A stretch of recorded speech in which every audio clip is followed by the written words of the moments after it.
ब्लीव electricity, ब्लीव electricity part, ठीक है ना, पार्ट कुछ मेडिसिनल प्रॉपर्टीज में खास जैसे कि मान लीजिए एंटी कोगुलेशन या एंटी हेमरेजिक, थक्का जमाने है ना, एंटी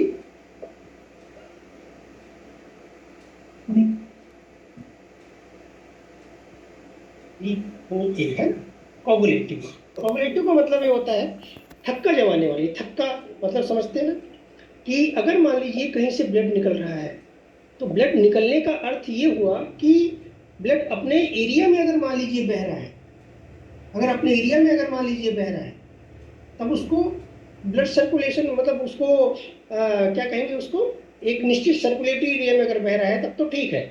और अगर मान लीजिए यहाँ से कहीं रप्चर होकर के किसी आउटसाइड में निकलने लगे तो कहीं इंटरनल ब्लीडिंग के चक्कर में आ जाता है।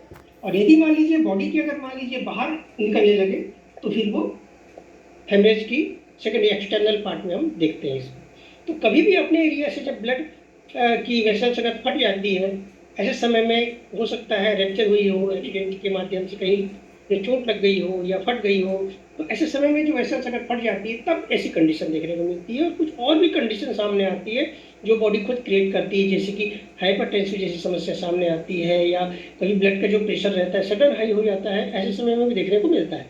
ओल्ड एज में ज़्यादातर देखने को मिलता है, एक्सीडेंटल केसेस में तो बहुत ही ज़्यादा है। तो कभी भी जब ऐसी समस्या सामने आती है ब्लड का बहना, उस कंडीशन में अगर मान लीजिए ब्लड आउटपुट बाहर की तरफ निकल रहा है, तब ये क्या करती है, वहां पे आउटपुट करने से वो रोक देती है और थक्का बनाने लगती है कि नहीं। इसका मतलब साफ होता है कि ये बीई जो रहती है वो कंप्लीट ब्लड सर्कुलेटरी सिस्टम की तो रेमेडी है ही है, इसके साथ साथ उसमें जो कंस्टेंट्स जो पाए जाते हैं जैसे आरबीसी है, डब्ल्यूबीसी है, प्लेटलेट्स है, ये अपने एरिया में इनका जो बहाव देखने को मिल रहा है। जैसे कि आरबीसी में अपने जो आर्टरी जो एरिया सामने आता है वहाँ पे ऑक्सीनेटेड ब्लड रहता है कि नहीं। इसके साथ जो विदाउट ऑक्सीनेटेड जो ब्लड रहता है वो वेन में बह रहा है, और पतली पतली कैपिलरी में जो बह रहा है वो बहुत ही, ये आर्टियल की भी होती है और वेनस की भी अपने अपने एरिया की होती है। तो ज़्यादातर जो हम क्या देखते हैं कि ये आर्टरी की जो मसल्स होती है, आर्टरी की जो मसल्स, उस पर ही वर्क बहुत अच्छे से करती है। वेनस की जो मसल्स होती है उस पर भी काफ़ी अच्छे से इसका वर्क देखा गया है। इन सबके बावजूद जो कैपिलरीज जो होती है, कैपिलरी पे इसका वर्क बहुत बढ़िया देखने को मिलता है। कैपिलरी स्ट्रक्चरल है ना, structure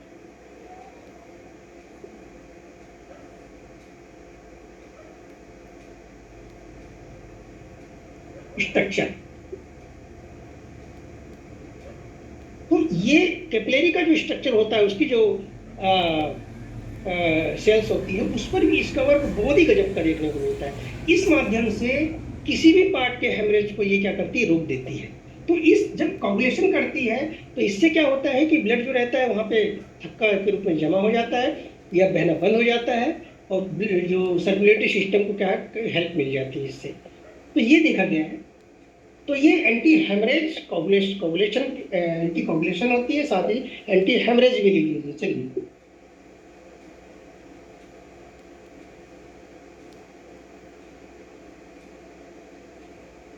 anti haemorrhagic double R है। तो एंटी हेमोरेजिक भी होती है जैसे कि मैंने एक्सप्लेन किया। तो ये लगातार ये गुण देखने को मिलते ही है, साथ ही साथ बर्निंग।